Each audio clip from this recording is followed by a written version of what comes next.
اعوذ باللہ من الشیطان الرجیم بسم اللہ الرحمن الرحیم رب اشرح لی صدری ویسر لی امری واحلل عقدۃ من لسانی یفقہوا قولی رب زدنی علما رب زدنی علما رب زدنی علما۔ اللہ تعالیٰ کی توفیق سے ہم نے صلاح چیپٹر میں سورہ ہمازہ کی تکمیل کی تھی لاسٹ ٹائم۔ آج انشاءاللہ ہم نے سورۃ الفیل پڑھنی ہے، اور اس سورت کا الفیل کا جو لفظ ہے وہ لیا گیا ہے، ظاہری بات ہے کہ اس کے اندر آیت کا یہ آخری جو لفظ ہے کیف فعل ربک باصحاب الفیل، وہاں سے لیا گیا ہے، اور اس سے ظاہری بات ہے اس کا نام رکھنے کا مقصد بھی یہ ہے کہ اس میں الفیل کا جو ہے وہ تذکرہ موجود ہے۔ عربی میں الفیل کہتے ہیں ہاتھی کو، اور یہ سورت جو ہے 105 نمبر سورت ہے، اور اس سورت کی جو آیات ہیں ٹوٹل 5 آیات ہیں۔ اللہ تعالیٰ نے اس 5 آیات کے اندر بڑے ہی شارٹ اختصار کے ساتھ جو ہے نا وہ اشارتاً یہ جو ہاتھی والا جو واقعہ ہے اسے ڈسکس کیا ہے، یعنی ڈیٹیل میں ڈسکس نہیں کیا۔ تو سوال یہ بھی پیدا ہوتا ہے کہ اللہ تعالیٰ نے ڈیٹیل میں کیوں نہیں بتایا؟ اصل میں ڈیٹیل میں اس لیے نہیں بتایا کہ اس واقعے کو بچہ جانتا تھا، اتنا مشہور واقعہ تھا، ٹھیک ہے۔ میں تمہیدی طور پہ یہ آپ کو بات بتانا چاہتا ہوں کہ یہ اصحاب الفیل کا جو واقعہ ہے یا عام الفیل کا جو واقعہ ہے یہ پیش آیا تھا نبی کریم صلی اللہ علیہ وسلم جس سال یہ واقعہ پیش آیا اس سال کو عربی میں کہتے ہیں عام الفیل، اور جس سال یہ عام الفیل کا واقعہ پیش آیا تو بعض مورخین لکھتے ہیں کہ اسی دن، اور بعض کہتے ہیں نہیں 50 کو دن بعد نبی کریم صلی اللہ علیہ وسلم اسی سال جو ہے وہ جو ہے ان کی پیدائش ہوئی۔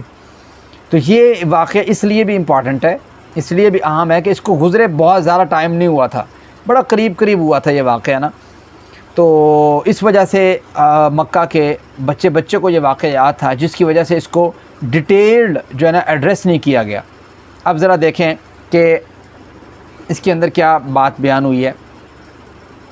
چلتے ہیں جی، پہلی آیت میں اللہ تعالیٰ فرماتے ہیں بسم اللہ الرحمن الرحیم الم ترى، کیا آپ نے نہیں دیکھا، کیف کیا، فعل کیا، ربو کا آپ کے رب نے، باصحاب الفیل ہاتھی والوں کے ساتھ۔ گویا اس کا مطلب یہ نہیں ہوتا کہ آپ نے تو دیکھا ہے وہ واقعہ، نہیں، اس کا مطلب یہ ہوتا ہے کہ بھائی کیا آپ نہیں جانتے اتنا مشہور واقعہ، آپ لوگوں کو نہیں پتہ یہ واقعے کے بارے میں، جو کہ ہاتھی والوں کے ساتھ اللہ تعالیٰ نے کیا کیا تھا بھئی ہاتھی والوں کے ساتھ اللہ تعالیٰ نے؟ کوئی بتانا چاہے گا، تھوڑا سا ایڈ کرنا چاہے اس میں کہ اصحاب الفیل کا واقعہ کیا ہے؟ جی، آپ میں سے کوئی شخص کسی بھی ایک پوائنٹ کو، ایک جملے کو ایڈ کرنا چاہے اس واقعے کے اندر، پھر ہم آگے پڑھتے ہیں۔ اصحاب الفیل کے واقعے سے ریلیٹڈ کوئی شخص جانتا ہے؟ عمیر صدیق جی۔ سر اس میں اس طرح ہوا کہ ہاتھی والوں کے اوپر نا پرندوں کے ذریعے اللہ تعالیٰ نے عذاب بھیجا تھا، جی کے اوپر ٹھیک ہے، پتھر برسائے تھے۔ ٹھیک ہو گیا، آپ کا ایڈ ہو گیا۔ اچھا، اصحاب الفیل کا واقعہ بڑا ہی امپورٹنٹ واقعہ ہے۔ اس سال کو عام الفیل کہتے ہیں جس سال یہ واقعہ پیش آیا۔ اصل پرابلم یہ تھا کہ یمن کے اندر نا ایک سلطنت قائم تھی، یمن کے اندر جو ہے نا وہ ابرہہ نامی ایک شخص تھا، وہ وہاں ایک بادشاہ سمجھ لیں اسے، تو وہ بادشاہ تھا وہاں کا۔ اس نے کہا کہ بھائی یہ عرب کے سارے لوگ جو ہیں یہ بیت اللہ کے گرد جو ہے وہ طواف کرتے ہیں، بیت اللہ کو بڑا شان، مقام، حیثیت، ٹھیک ہے، پریورٹی دیتے ہیں، تو کیوں نہ عرب کے لوگ جو ہیں وہ ایک تو ان کا جو تجارتی سفر ہے اس کے اوپر بھی قابض ہونا چاہتا تھا، تجارتی سارے رستوں پہ، تاکہ یہ لوگ جو ہے نا پرومیننٹ ہوں، اور پھر جو ہے نا یہ چاہتا تھا کہ بھئی لوگوں کا رجحان بھی اس میرے علاقے کی جانب ہو، یمن کی جانب۔ تو اس نے کیا کیا، وہاں پہ بھی ایک کلیسا تعمیر کیا، یہ عیسائی لوگ تھے، ٹھیک ہے، اس نے کلیسا تعمیر کیا اور اعلان کہہ دیا کہ بھئی آپ لوگ جو ہیں وہ اس کلیسے کا ہی اس طریقے سے آپ اس میں آیا کریں، وزٹ کیا کریں، طواف کیا کریں۔ یہ باتیں اس نے جو ہے نا وہ لوگوں کے درمیان پھیلا دی اور کر دی۔ گویا یہ چاہتا تھا کہ لوگوں کا رجحان وہاں سے میں چھین کر یہاں پہ لے آؤں، لیکن لوگوں کا رجحان بیت اللہ کی جانب ہی رہا، وہاں پہ کسی نے اس کو دھیان نہیں دیا۔ اس کو اس چیز کا بڑا غصہ آیا کہ یار یہ کیا مسئلہ ہے۔ تو بعض روایات میں، روایات سے مراد تاریخی روایات کی بات کر رہا ہوں، کہ بعض روایت میں خود اس نے جو ہے نا وہ اپنے ہی کسی بندے کے ذریعے، بعض میں ہے کہ کوئی جو ہے نا وہ عرب کے لوگوں میں سے کسی شخص نے جا کے وہاں پہ سمجھ لیں کہ گندگی وہاں پہ کر دی، ایسے سمجھ لیں۔ تو جب وہاں پہ گندگی کر دی تو اس نے اگر اپنی بندے سے کروائی تو گویا اس نے اس بات کو جو ہے نا وہ سامنے رکھ کے اس نے کہا اب تو میں عرب کو نہیں چھوڑوں گا، اب تو میں جو ہے نا وہ مکہ والوں کو نہیں چھوڑوں گا۔ اس نے کیا لیا، 60,000 کے لگ بھگ جو ہے نا اس نے اپنے ساتھ سپاہی لیے، اور بہت زبردست جو ہے نا وہ مختلف روایات ہیں، 9 ہاتھی، اتنے ہاتھی، بہرحال جتنے بھی تھے، بہت سا ہاتھی کا لشکر بھی ساتھ سمجھ لیں، وہ ہاتھی کا لشکر بھی ساتھ لیا۔ تو یہ روانہ ہو گیا۔ راستے میں 2-4 جگہوں پہ اس کو ریزسٹنس کا سامنا ہوا، لیکن بہرحال یہ پہنچ گیا جو ہے نا وہ مکے کے قریب۔ کہتے ہیں کہ یہ جہاں پہنچا تھا یہ تقریباً مزدلفہ کے لگ بھگ ہی ایک وادی ہے جس کا نام میں بعد میں اس کا نام جو ہے وہ محصر کے نام سے جانی جاتی ہے وہ وادی۔ وہاں پہ یہ جو ہے نا وہاں پہ اس نے پڑاؤ کیا، ہاتھی جو ہے نا وہ آگے نہیں جا رہے تھے۔ تو اس سے پہلے یہ بہت سے واقعات پیش آ چکے تھے، جس میں واقعہ عبد المطلب کا جو واقعہ تھا، وہ واقعہ کہ یہ ابرہہ نے ان کے جو ہے نا وہ اونٹ لے لیے تھے، تو اس نے کہا کہ بھائی میرے اونٹ دے دو۔ آیا بڑے شان و شوکت کے ساتھ، عبد المطلب جو ہیں وہ بڑے شان و شوکت کے ساتھ آئے کہ بھئی یہ تو سردار ہے یہاں کے۔ تو انہوں نے ابرہہ نے سمجھا ہوگا کہ بھئی یہ میرے سے مقابلے کی بات کریں گے، تو انہوں نے سیدھا جا کے کہا کہ بھئی میرے اونٹ دے دو، مینوں چھڈو، میری جان ہے، میرا سامان چھڈو، وہ والی بات ہے۔ تو انہوں نے کہا کہ بھئی تم جانو اور کعبے کا رب جانے، میرے اونٹ واپس کرو۔ وہ واپس لیے اور عرب کے لوگ جو ہیں وہ ایک سائیڈ پہ ہو گئے۔ تو وہاں پہ اللہ تعالیٰ نے کیا کیا، معجزانہ طور پہ اللہ تعالیٰ نے پرندوں کا لشکر بھیجا، اور ان پرندوں کے لشکر نے جو تباہی پھیری اس پورے لشکر کی، بات سمجھتے ہیں۔ بعض روایات میں آتا، تاریخی روایات میں، کہ ایک بندہ نہیں چھڈیا نہ دا، ٹھیک ہے، جیسے کہتے ہیں پکڑ کے مارنا، وہ والا کام کیا۔ ابرہہ بھی جو ہے وہ بھاگا تو، لیکن وہ بھی رستے میں فوت ہو گیا، مر گیا۔ تو یہ ایک شارٹ فارم میں نے آپ کے سامنے ایک واقعہ رکھا ہے۔ تو گویا ابرہہ کا جو کردار تھا وہ یہ تھا کہ میں جو ہے نا وہ اللہ کے اس جو ہے نا وہ گھر کو میں ڈھا دوں، ٹھیک ہے۔ تو اللہ تعالیٰ نے اپنے گھر کی اس طریقے سے حفاظت فرمائی۔ تو نبی کریم صلی اللہ علیہ وسلم کے بارے میں بھی آتا ہے نا کہ جب فتح مکہ ہوا تو نبی کریم صلی اللہ علیہ وسلم نے کہا کہ آج سے پہلے یہاں پہ لڑنا کسی کے لیے جائز نہیں تھا، اور میرے لیے بھی اللہ تعالیٰ نے چند لمحات کے لیے اس چیز کو جائز کیا، اور آج کے بعد بھی اس جگہ پہ لڑنا کسی کے لیے جائز نہیں ہے، ٹھیک ہے۔ تو نبی کریم صلی اللہ علیہ وسلم کا ایک اور واقعہ بھی حدیث میں اس بات کا جو ہے نا وہ نشاندہی کی گئی۔ اللہ کے رسول ایک دفعہ اپنی اونٹنی قصوہ کے اوپر تشریف فرما تھے، مزدلفہ سے نکلے غالباً، تو وہ یہی علاقہ جو محصر کا علاقہ ہے، وادی محصر کا، وہاں پہ اللہ کے وسلم جو ہے نا وہ تھوڑا سپیڈ اپ ہو گئے، تیزی سے چلیں، تیزی سے جو ہے نا وہاں سے گزرے۔ تو اپنے صحابہ کو یہ بات بتائی کہ یہ وہ علاقہ ہے، تو گویا یہاں سے سپیڈ کے ساتھ نکلنا چاہیے۔ تو مزدلفہ ٹھہراؤ کی جگہ ہے، لیکن یہاں پہ آپ نے یہاں پہ وادی محصر جو ہے وہاں پہ ٹھہرنا نہیں ہے آپ نے۔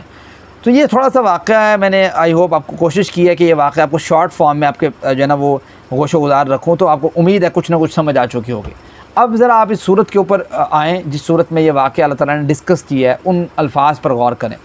تو اللہ تعالیٰ فرماتے ہیں الم تر کیف فعل ربک باصحاب الفیل، کیا آپ نے غور نہیں کیا، کیا آپ نہیں جانتے، کیا آپ نے سنا نہیں ہے؟ کیا کچھ لوگوں نے obvious بات ہے دیکھا بھی ہوگا، ٹھیک ہے، جو بزرگ ہوں گے، جیسے ہم کہتے ہیں کہ یار تسی پاکستان ہندوستان جو بنیا ہے تسی نہیں دیکھا کس طریقے نہ ہجرت کی تھی ہے، تو بہت سے ابھی بھی بزرگ موجود ہیں جنہوں نے اس ہجرت کو دیکھا ہے اپنی آنکھوں سے، اور وہ واقعہ سناتے ہیں۔ ابھی 14 اگست آ رہی ہے، تو اس موقع پر جو ہے وہ آپ دیکھیں گے کہ بہت سے آپ کو بزرگ ایسے ملیں گے جو واقعہ سنائیں گے آپ کو کہ بھئی اس طرح نہیں، اس طرح ہوا تھا، یہ ایسے واقعہ ہوا تھا۔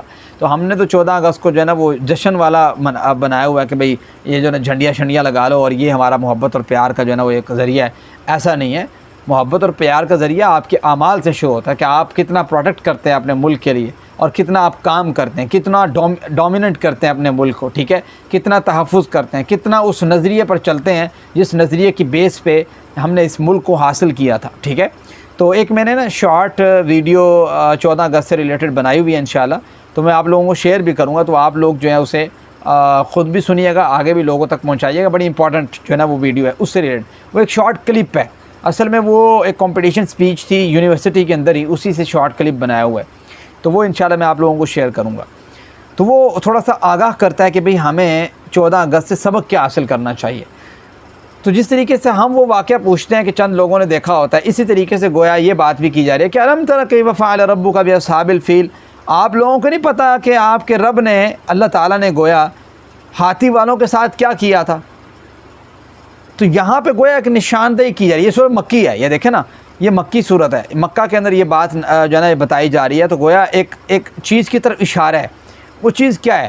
وہ یہ ہے کہ گویا دیکھو یہ نبی جناب محمد رسول اللہ صلی اللہ علیہ وسلم دنیا میں آئے، مکہ المکرمہ میں ان کی پیدائش ہے، یہاں پہ رہے، 40 سال کا عرصہ گزارا، نبوت کا اب دعویٰ کیا، اب وہی ان کے پاس آ رہی ہے۔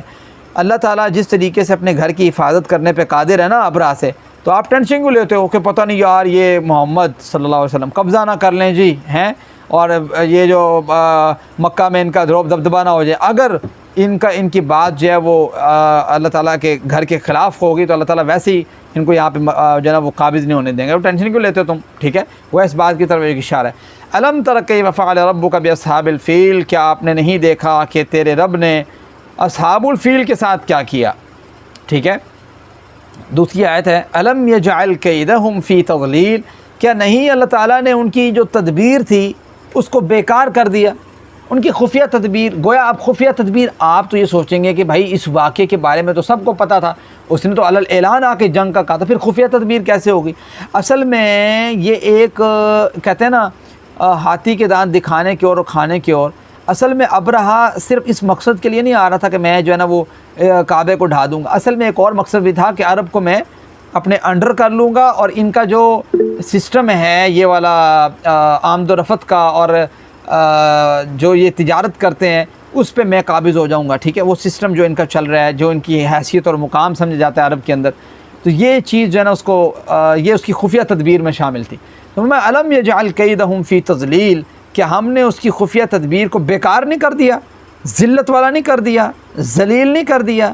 کیسا ہم نے کیا کہ ہم نے وَأَرْسَلَ عَلَيْهِمْ طَيْرًا أَبَابِيل، تمام پرندے، تمام جن و انس اللہ تعالیٰ کے اختیار میں۔ اللہ تعالیٰ جب چاہتا ہے نا اپنی کسی مخلوق کو آرڈر کرتا ہے تو کہتا ہے نا انما سورہ یاسین میں انما امرہ اذا اراد شیئا ان یقول له کن فیکون، جب اللہ کسی کام کا ارادہ کرنا چاہتا ہے تو وہ کن کہتا ہے، فیکون وہ کام ہو جاتا ہے۔ تو میں وارسل علیہم طیرا ابابیل، اللہ تعالیٰ نے بھیجے۔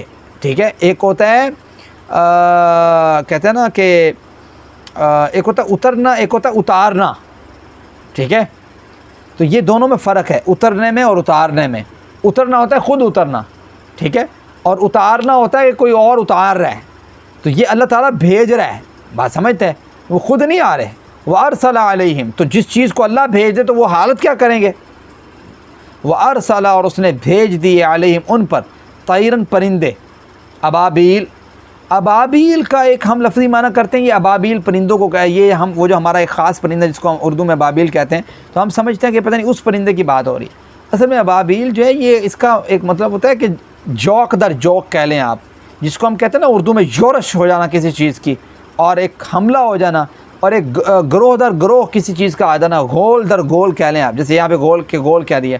تو گویا پرندے جو ہیں وہ کون سے پرندے تھے اس کی یہاں پہ کوئی اللہ تعالیٰ نے اسپیسیفیکیشن نہیں کی، لیکن یہ بات کی ہے کہ وہ جو پرندے آئے تھے نا وہ غول غول کے اندر تھے، بات سمجھتے ہیں، گویا گروہ در گروہ، طبقات در طبقات، جماعت در جماعت۔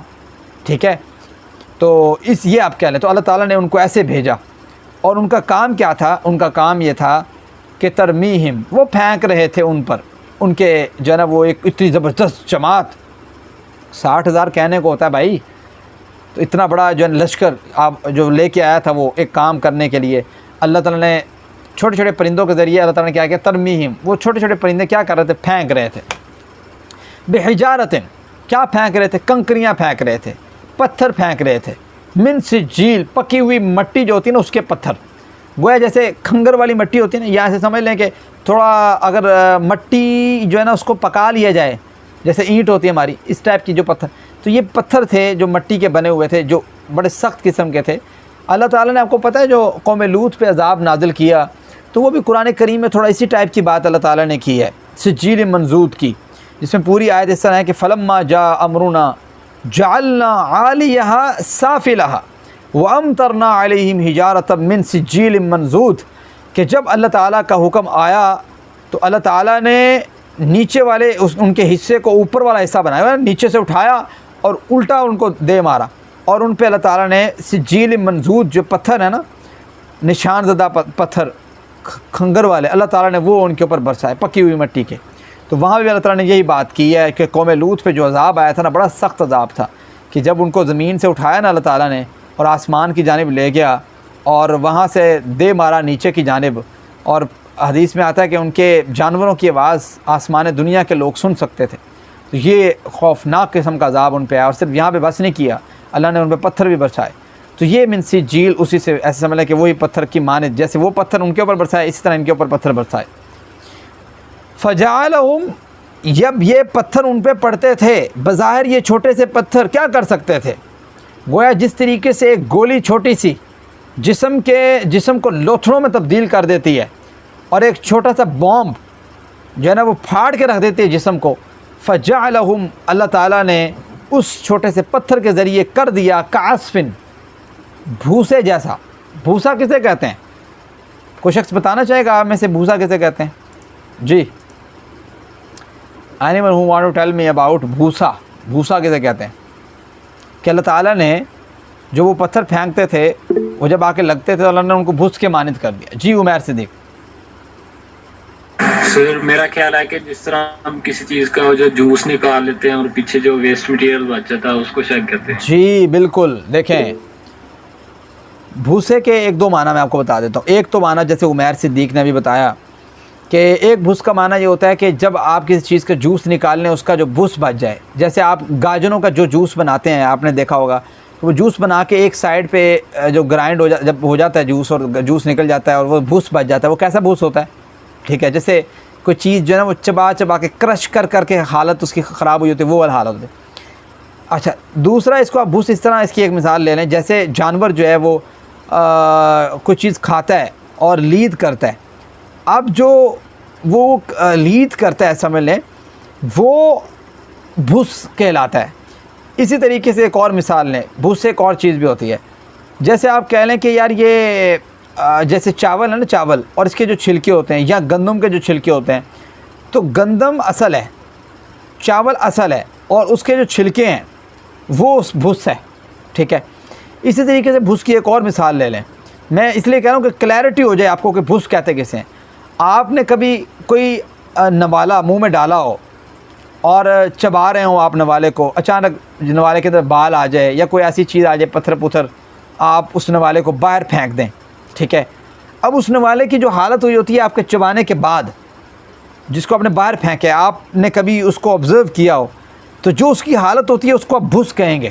ٹھیک ہے، تو یہ بھوس کی میں نے مثالیں دی آپ کو. تو گویا فجعلہم، اب اللہ نے ایک چھوٹے چھوٹے جو ہے نا پتھروں کے ذریعے کعصفن، اس کو کیا کر دیا، بھوس کی مانند کر دیا. اور بھوس بھی کیسا، معقول، کھایا ہوا بھوس، کہ جیسے کوئی چیز کھا کے اس کو نیچے پھینکا ہو، یا کھا کے ہضم کر کے جو بعد میں جو اس کا ویسٹ مٹیریل ہے، جس طریقے سے ویسٹ مٹیریل ہوتا ہے، اس طرح اللہ تعالیٰ نے گویا چھوٹے چھوٹے پتھروں کو جیسے گولی اور بوم نہیں کر دیا ہوتا وہ والا کام کیا، اور اللہ نے جیسے چن کے مارنا ہوتا نا وہ کام کیا. تو جیسے میں نے آپ کو بتایا تاریخی روایات میں آتا ہے نا، جو اللہ نے چھڑیا کسی نے نہیں، تو گویا اللہ تعالیٰ نے اپنے گھر کی اس طریقے سے حفاظت فرمائی. تو یہ صورت فیل ہے، اور یہ صورت فیل سے ریلیٹڈ جو ہے اس صورت کا کنٹینٹ ہے. آئی ہوپ آپ لوگوں کو صورت فیل جو ہے وہ سمجھ آ چکی ہوگی، اور اس کے فوائد بھی سمجھ آ چکے ہوں گے کہ ایک فائدہ کیا ہوا بتانے کا، بیسک فائدہ جو مکہ کے لوگ تھے ان کو الارم کرنے کا کہ بھائی تسی ٹینشن کیوں لیندے ہو. اچھا آپ کو پتہ ہے جب یہ واقعہ پیش آیا نا، تو اس وقت عبد المطلب کے بارے میں آتا ہے کہ وہ جو ہے نا وہ اسپیشلی جا کے جو ہے نا وہ کعبے کے جو ہے نا وہ کنڈیاں اور دروازوں کو پکڑ کے یہ بات کہہ رہے تھے کہ اللہ تعالیٰ تیرا گھر ہے، تو نے بچانا ہے. اور اس وقت وہ اپنے بتوں کو بھول گئے تھے، حالانکہ 360 بت موجود تھے. میری بات سمجھتے ہیں؟ تو اس وجہ سے اس وقت تو اسپیشلی وہ اللہ تعالیٰ کے ساتھ مخاطب تھے. جس طرح اکرمہ بن ابی جہل کا واقعہ آتا نا کہ جب فتح مکہ ہوا تو اکرمہ جو ہے نا وہ بھاگے، دوڑے، اور جا کے جو ہے نا انہوں نے جو ہے نا وہ کشتی پہ سوار ہوئے. اب کشتی پہ سوار ہوئے تو کشتی کھانے لگی ہچکولے، دونوں سمندر میں طوفان سے آ گیا. تو لوگ جو ہے اللہ تعالیٰ کے جو ہے نا وہ اللہ تعالیٰ کی طرف مخاطب اور کہنے لگے اللہ تو بچا ہمیں، یہ کر وہ کر. ٹھیک ہے، تو اس نے کہا کہ بھائی تم اچھے بندے ہو، وہاں جب میرے ساتھ تھے اور تم اس وقت کہتے تھے لات و عزیٰ بچانے والا ہے، اور یہاں تم کہتے ہو اللہ ہمیں بچائے، تو بھائی یہ تو تمہارے قول و فعل میں تضاد ہے، یہ کیسی بات کر رہے ہو؟ تو انہوں نے لوگوں نے کہا کہ بھائی یہاں پہ اللہ ہی بچا سکتا ہے. تو جناب اکرمہ جو ہے ان کے ذہن میں کلک ہوا، یہ ابو جہل کا بیٹا ہے اکرمہ. ٹھیک ہے، بعد میں اسلام قبول کر رہے تھے، اکرمہ بن ابی جہل، اکرمہ رضی اللہ عنہ. تو انہوں نے وہ جو واقعہ دیکھا نا، انہوں نے کہا یار یہ اچھے بندے ہیں. باقی جگہوں پہ کہتے ہیں لات عزا اور ہماری مدد کر، اور یہاں پہ کہتے ہیں اللہ ہماری مدد کر. تو اس نے دعا کی کہ اللہ تو نے اگر مجھے یہاں سے بچا لیا تو میں جو ہے نا وہ سیدھا جا کے کلمہ پڑھوں گا. اور واپس آیا اور اس نے کلمہ پڑھا. تو واقعہ بھی بڑا امپورٹنٹ ہے، اس سے ریلیٹڈ آپ دیکھیں. تو گویا یہ بات بڑی جو ہے نا وہ پتے والی ہے کہ یہاں پہ جب یہ واقعہ پیش آیا اصحاب الفیل کا یا عام الفیل کا جو واقعہ پیش آیا، تو یہ جو اس سے پہلے جو دعائیں کی گئی وہ اللہ تعالیٰ سے کر رہے تھے کہ اللہ تعالیٰ تو بچا، تیرا گھر ہے.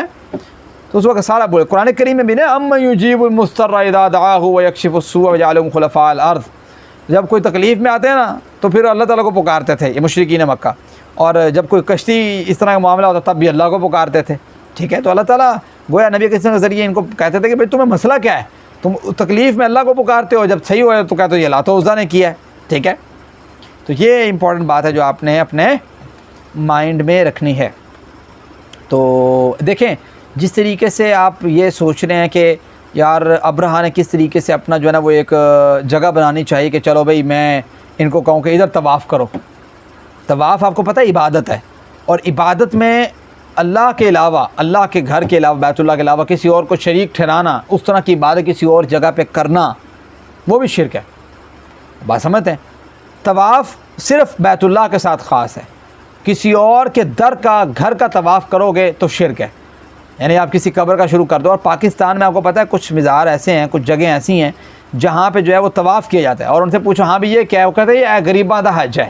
ٹھیک ہے، تو مطلب آپ دیکھیں اس حد تک شرک جو ہے وہ سرایت کر گیا ہے امت میں کہ ان کو بھی اتنی نہیں بات کا پتہ کہ بھئی یہ جو ہم کام کر رہے ہیں یہ کتنا بڑا کام ہے، کہ گویا اللہ کے گھر کے برابر پیرالل پہ لا کے کسی اور کے گھر کو کھڑا کر دینا، اور کسی اور کی قبر پہ کھڑا کر دینا، اور کسی اور کے بنائے ہوئے مزار اور کسی اور کے بنائے ہوئے ایک جو ہے نا وہ چیز پہ. اس طرح کی بہت سی جگہیں ہیں. میں سن رہا تھا کہ شاید ایران میں بھی کوئی ایک آدھ جگہ اس طرح کی بنائی ہوئی ہے، اور پاکستان میں بھی ایک دو جگہیں اس طرح کی بنائی ہوئی ہیں کہ لوگ جو ہے وہاں پہ طواف شواف کرتے ہیں. ویڈیوز آتی رہتی ہیں آپ کے سامنے، کلپس آتے رہتے ہیں. تو یہ ساری چیزیں جو ہیں یہ حرام ہیں. بات سمجھتے ہیں؟ شرک ہے کہ بھئی آپ نے بیت اللہ کے گرد طواف کرتے ہیں تو نبی کریم صلی اللہ علیہ وسلم نے کسی اور کے گھر کے گرد طواف نہیں کیا، نہ قبر کے گرد طواف کیا، نہ کسی اور جگہ پہ کیا. ہاں نماز پڑھی ہے اگر مسجد حرام میں، اور جگہوں پہ بھی پڑھی ہے، اور کہا کہ اللہ نے میری امت کے لیے سانے یہ پیدا کیا کہ پوری زمین جو ہے وہ سجدہ گاہ بنا دی ہے. تو گویا یہ چیز ہم اس لیے ہم اپنی مسجد میں بھی نماز پڑھتے ہیں. ٹھیک ہے، مساجد میں نماز پڑھتے ہیں، تو یہ مسئلہ نہیں ہے. لیکن طواف صرف بیت اللہ کے ساتھ خاص. کسی اور کے گھر کا کرو گے تو گویا عبادت میں اللہ کے ساتھ شریک. اور جو شریک ٹھہرائے انہ من یشرک باللہ، جو اللہ کے ساتھ شریک ٹھہرائے تو اس نے بہت بڑا اللہ تعالیٰ کے ساتھ ظلم کیا ہے. اور قرآن کریم میں ہے نا کہ اللہ تعالیٰ ہر چیز معاف کرے گا، شرک معاف نہیں کرے گا. تو یہ آپ اس کا اہم سبق لے لیں کہ جس طریقے سے ابرہا نے یہ کام کرنے کی کوشش کی تو اللہ تعالیٰ نے اس کو تہس نہس کر دیا. تو آپ سوچیں کہ دنیا میں کوئی شخص یہ کام کر رہا ہوگا اس طرح کا کسی اور کے جگہ پہ جا کے، تو اس کا آخرت میں بنے گا کیا. تو اللہ تعالیٰ سے دعا اللہ تعالیٰ ہمیں عمل کی توفیق دے. آج کے سبق سے ریلیٹڈ اگر کسی کا کوئی کویسچن ہے تو آپ لوگ پوچھ سکتے ہیں.